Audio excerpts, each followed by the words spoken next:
સૌથી પહેલાં તમે જ્યારે વાત સ્ટાર્ટ કરીને જે પોઈન્ટ્સ છે ને સર એ મને બધા આઈ ઓપનર પોઈન્ટ લાગે અને તમે જે વાત કરીને કે પેરેન્ટ્સનું ઇમોશન એવું છે કે એને સારા પેરેન્ટ્સ બનવું છે એટલે સારા પેરેન્ટ્સનું જે ઇમેજ છે કે જે બાળકને ટોર્ચર કરે, બાળકના કરિયર અને એના કેરેક્ટર બિલ્ડિંગ પર ડિસ્કશન કરે એ ઇમોશનથી કરે છે પણ ક્યાંક સમજીને નથી કરતા. જી, કેમ કે અત્યારે જે રીતે ઇન્ફોર્મેશન ઓવરલોડ થઈ છે અને નવું બાળક છે એ જ્યારે એ પેરેન્ટ્સ પોતે બાળક હતું એના કરતાં ઘણું અલગ છે. 100%.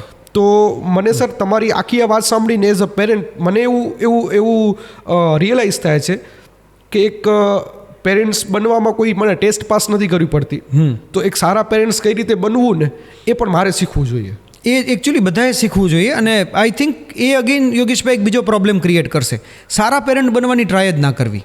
ફંડામેન્ટલ પ્રોબ્લેમ જ એ છે. ઓકે, આપણે હંમેશા સોશિયલી આપણી ઇમ્પ્રેશન સાચવવા માટે રાઈટ સર, આપણે સારું કંઈક બનવાની અથવા તો બીજાથી અલગ હોવાને ટ્રાય કરીએ છીએ અને એ આપણે આપણા બાળકોને પાસ ઓન કરીએ છીએ. સી, એક સિમ્પલ આપણે એક્ઝામ્પલ લઈએ તો શા માટે સર્ટન બ્રાન્ડના કપડાનો પ્રેફરન્સ હોય છે? Right sir. શા માટે સર્ટન બ્રાન્ડના શૂઝનો પ્રેફરન્સ હોય છે કે અમુક જગ્યાએ વેકેશન પર જવાનો પ્રેફરન્સ હોય છે?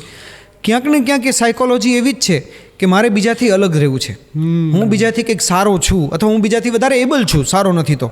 Right sir. રાઈટ. અને એના ફોટો પાડીને સોશિયલ મીડિયા પર મૂકીને એના માટેની લાઇક્સ કે ફોલો એક્સેપ્ટ કરવા માટેની રાઈટ કે લાઈક આપણે જોઈએ કે આપણે એક બહુ બ્યુટીફુલ લોકેશન પર ફરવા ગયા છીએ તો આપણે લોકેશન એન્જોય કરવાની જગ્યાએ ત્યાં ફોટોગ્રાફી કરીને સોશિયલ મીડિયા પર મૂકીને માણસો એના પર કમેન્ટ કરે એના પર વધારે ફોકસ આપી દઈએ છીએ.